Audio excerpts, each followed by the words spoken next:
사실 제일 안 좋은 거는요, 아무 변화가 없는 겁니다. 이제 제 얘기 좀 간단하게 할게요. 저는 우연히 아주 운이 좋아가지고 만 32살에 대우그룹에 임원이 된 적이 있었어요. 근데 뭐 어떻게 해서 됐냐고 그러는데 그건 낸들 모르죠. 그때 김문중 회장이 시켜줬으니까 된 거니까 그 양반 맘인데. 근데 하여튼 그 양반한테 필요했던 사람으로 인정받은 게 32살이었어요. 그래서 난 처음에 농담인 줄 알았는데 어느 날 초인종이 울려서 갔더니 한 60된 양반이 왔더라고요. 그래서 당신 누구냐니까 오늘부터 당신을 모시기로 한 기사라는 거야. 그래가지고 회사로 출근해야 되니까 모시러 왔대. 그래가지고서는 갔더니 이게 리얼 상황이더라고요.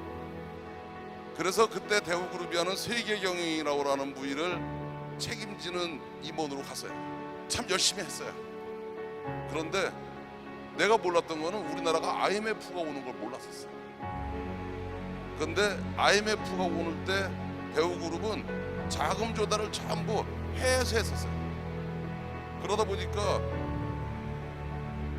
금융이 돌아가지가 않는 거였어요. 그게 대우그룹이 무너지게 된 계기예요. 그러고 나니까 누군가는 뭐 경영 책임을 져야 될 것 같아서 제일 먼저 사표 쓰고 나온 게 나중에 보니까 저더라고요. 그래서 셀러리맨을 그만둔 게 99년 12월 31일이었어요. 그게 내 나이 45이었습니다. 그래서 45에 이제 정년 퇴임을 한 거예요. 그래서 이제 취직을 하려고 했더니 그 당시에 워낙 분위기가 안 좋아서 취직이 안 되더라고요. 그래서 이제 백수가 2000년 1월 1일 날 이제 백수가 됐는데 백수가 됐더니 여러 사람들이 뭐 전화가 오는데 특히 처갓집 식구들이 전화를 많이 해주더라고요. 그래서 그동안 고생했다고도 하고 그러더니 꼭 끝부분에 묻는 말이 뭐 할 거냐고 물어보더라고요. 그래서 하여튼 생각이 있다고 그랬더니 그거 한 나흘 당했더니 할 수 없이 나도 사업해야 되겠다고 얘기가 나오더라고요. 그래서 뭘 하려고 회사를 차린 게 아니라 그냥 차린 거야. 내가 왜 서두에 이런 얘기를 하냐, 유의할 얘기 중에 하나를 얘기할게요. 도전해보라고 그러면 많은 사람이 늦었다고 그래요. 나 45살에 시작했거든. 그 다음에 돈 없다고 그래요. 5천만 원 가지고 시작했어요. 그 다음에 그쪽 분야의 전문가가 아니라고 그래요. 나는 생명공학과, 약학과, 의학을 다 독학한 사람. 그런데 그런 거는 전부 핑계일 뿐이에요. 그게 절실하면 하게 돼 있어요. 그래서 이게 왜 시간이 오래 걸리냐, 공부하는데 돈 내고 학교 다녀서 그래요. 그런데 돈 쓰면서 공부하면 금방 해요. 제가 우리 직원들 데리고 이스탄불 갈 때 단어 100개 딱 줘요. 그래서 이스탄불 비행할 때까지 100개는 금방 외웁니다. 그리고 이스탄불 공항에 딱 도착하면 영어하고 한국말 쓰지 마. 100개면은요 먹고 사는데 터키에서 전혀 지장이 없어요. 그리고 일주일쯤 있으면 단어 500개 외우거든요. 비즈니스 협상하는데 지장이 없어요. 근데 터키어를 공부하는데 4년 걸리거든요. 근데 출장 다니면서 공부하는데 일주일이면 충분하거든요. 그게 다 우리가 가지고 있는 관념의 허물, 모든 게. 그래서 예를 들어서 결론적으로 탁 얘기하면 나 2000년에 5천만 원 가지고 사업 시작했어요. 근데 내가 해보니까 5천만 원 가지고 전 세계 천등 안에 들어가는데 11년 걸리더라고요. 그럼 어떻게 보면 여기 있는 모든 사람들은 다 나보다 나으면 나었지 나쁠 게 없을 것 같아요. 내가 오늘 해주고 싶은 얘기의 기본이 바로 이게. 쉽게 말하면 이런 위기다, 위기일 수도 있고 기회일 수도 있다고 했는데 이게 위기일까 기회일까 망설이고 뭐가 있어요. 하다가 실패하면 다시 하면 되는 거예요. 나는 이제 와서 가만히 생각해보면 내가 성공하게 된 가장 큰 이유는 딱 뭐냐? 간단해요. 사업하는 사람들이요, 처음에 이제 성공한 사람들 물어보면 왜 사업을 시작하셨습니까? 그럼 거창하게 얘기하는데 왜 사업 시작했냐? 취직이 안 되니까 사업 시작하는 거야. 그래서 취직이 되면 사업을 안 하지. 나도 대구에서 그만두고 재취업이 됐으면 사업 안 했어요. 그다음에 처음에는 왜 충울증살tum 일어나느냐? 안 망하려고 하는 거예요. 망하면 큰일 나니까. 단계를 넘었으면 돈 벌으려고 하는 거예요. 왜냐면 이왕 했으면 벌고 싶으니까. 그러고 돈을 벌면 돈을 쓸어 다녀야. 근데 돈도 써보면은요, 그거 금방 질려요. 그 다음에 이제는 뭐를 하느냐? 그 다음에는 이제 가급적이면 좀 더 큰 꿈을 꾸리려고 그래요. 그러다 보면 이 나라에 도움이 되는, 이 민족에 도움이 되는 이런 꿈을 꾸게 되더라고요. 그 다음에는 이제 뭐를 하기 시작하냐면 어려운 사람이 눈에 보이기 시작해요. 그러면 그 사람들을 위해서 내가 무언가를 해보고 싶은 생각이 들기 시작해요. 요새는 내가 어떤 생각하게 드냐? 요새 제 나이가 이제 올해 진갑이 되니까 62이에요. 내가 얼마나 더 오랫동안 사업을 할 줄은 모르겠는데 이제 후배들한테 짐이 되기 전에 떠나야겠죠. 그래서 요새는 어떻게 보면은 하루하루를 내가 과거에 1년 동안 하던 일을 하루 이틀에 하는지 몰라요. 더 열심히 일을 해요. 근데 요새는 어떤 생각이 들기 시작하냐면 후배들한테 미안하기 시작했어요. 그래서 제일 듣기 싫은 말이 뭐 수저 타령하는 거예요. 흙수저니 나무수저니 뭐 또 인터넷에 보니까 정의가 있더구만. 흙수저의 정의, 나무수저의 정의. 저희 아버님은 그냥 조그만 장사하셨어요. 연탄 가게 하셨어요.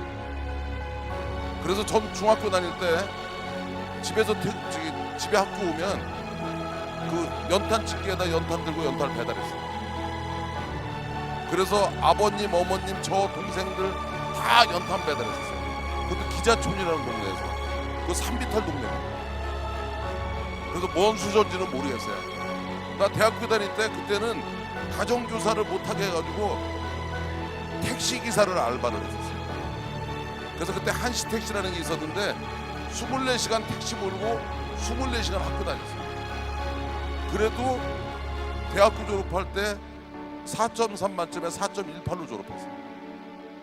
그래서 저는 대학을 4년에 졸업하지 않았어요.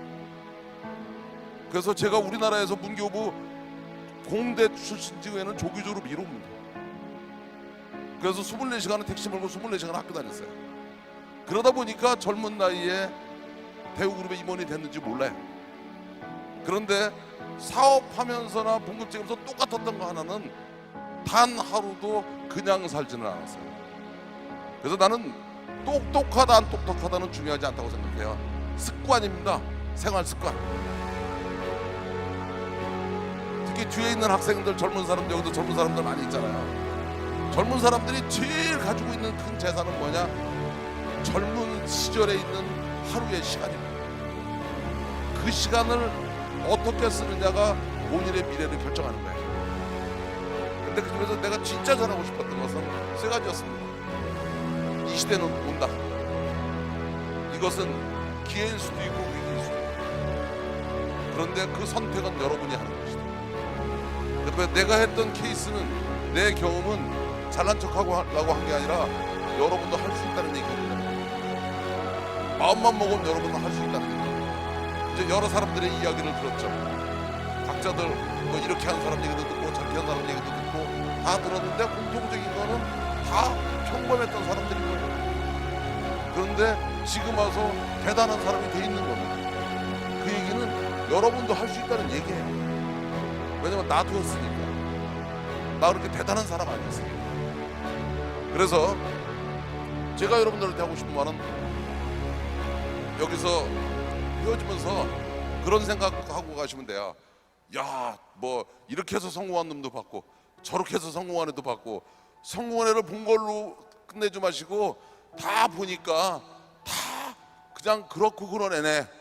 그러면 나도 할 수 있어, 그렇게 생각하면 돼요. 여러분이 주인공일 수 있습니다.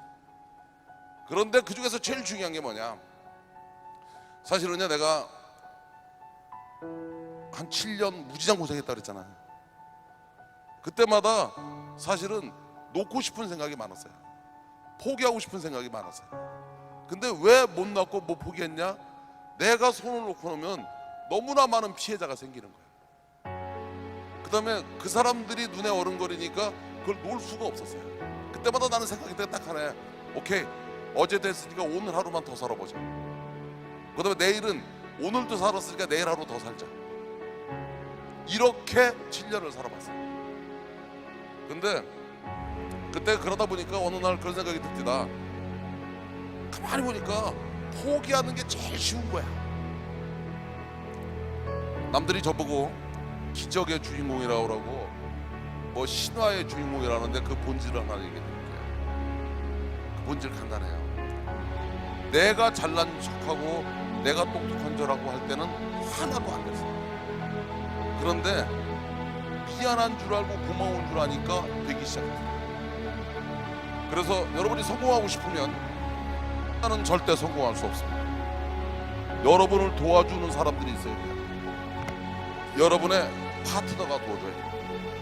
그러면 여기서 이제 여러분들한테 마지막 팁을 하나 드릴게요. 제가 그랬죠. 전공이 뭐였느냐에 따라서 공부하는 거, 여러분이 절실해서 공부하면은요 전공이 뭐든 상관없어요. 1, 2년이면 충분히 여러분도 전문가가 될 수 있어요. 여러분이 성공하고 싶은데 돈은 많으면 좀 쉬울 뿐이지 돈이 없어서 못하는 거 아니에요. 나이는 젊었을 때면 좀 더 유리하겠지만 나이도 절대 조건이 아니에요. 제일 중요한 거는 여러분을 도와줄 사람들이 있어야 돼요. 근데 여러분을 도와줄 수 있는 사람들은 다 누구냐? 여러분들이 도와주고 싶은 마음이 들게 해야 돼요. 그러면 도와주고 싶은 마음을 들게 하는 사람은 뭐냐? 미안하면 미안한 줄 알고 고마우면 고마운 줄 알아요. 근데 진짜 성공하고 싶으시면 다른 사람이 좋아하는 사람이 되십시오. 오늘 여러분들한테 제가 맨 마지막에 강조하고 싶은 것은 여러분도 할 수 있습니다. 이런 시대는 온다는 확신을 가지고 지금 여러분이 공부하는 것보다 공부의 폭을 넓히세요. 정보의 폭을 넓히세요. 그리고 또 여러분의 생각과 행동을 바꾸세요. 생활 습관을 바꾸세요. 그래서 큰 꿈을 꾸려면 많은 아군이 있어야 돼요. 이것은 어떻게 보면 위기인데 어떻게 보면 기회라고 생각합니다. 가장 큰 위기는 아무 변화가 없는 거예요. 그 다음에 이런 변화를 맞이하는데 우리가 제일 중요하게 생각해야 되는 것은 나는 안 된다고 생각하는 데서 벗어나세요. 흑수저 타령 이런 거 그만하세요. 나도 흑수저였는데 사실 한 11년 했더니 전 세계 몇백 등까지 휙 들어가 버려요. 근데 한 가지 확실한 거는 전 세계 별거 아니에요. 도전하시는 게 중요해요. 그리고 또 도전하면 언제까지 하는 거냐? 성공할 때까지 하는 거예요. 그래서 실패란 단어는 없는 겁니다. 아직 성공하지 않은 거지. 실패라는 말은 관뚜껑 닫기 바로 직전에 쓰는 거예요. 근데 불가능이라는 단어, 불가능이 어디 있어요? 어려운 거지. 어려운 거는 자고 일어나면 다시 하면 되는 거예요. 내가 해본 경험으로는 절박하면 절실하면 이겨내게 돼 있어요. 그래서 시작하면 꼭 성공해요. 다만 일찍 하느냐 늦게 하느냐 차이가 있어요. 그래서 그런 자신감을 갖는 게 좋을 거라고 생각해요. 그 다음에 도전을 해야지 열정이 생기는 것이지 열정은 누가 주는 선물이 아닙니다. 그 다음에 더 중요한 것은, 제일 중요한 것은 성공하고 싶은 사람은 모든 사람이 좋아하는 사람이 돼줘야 돼요. 그래서 최소한도 미안함과 고마움을 아는 사람이 성공을 할 수 있고 그런 사람만이 성공을 해야 됩니다. 그걸 모르는 사람이 성공을 하면 그건 재앙이에요. 그래서 내가 해본 경험이 그렇습니다. 그래서 이런 새로운 시대가 오는 것이 여러분 모두에게 기회이기를 바랍니다.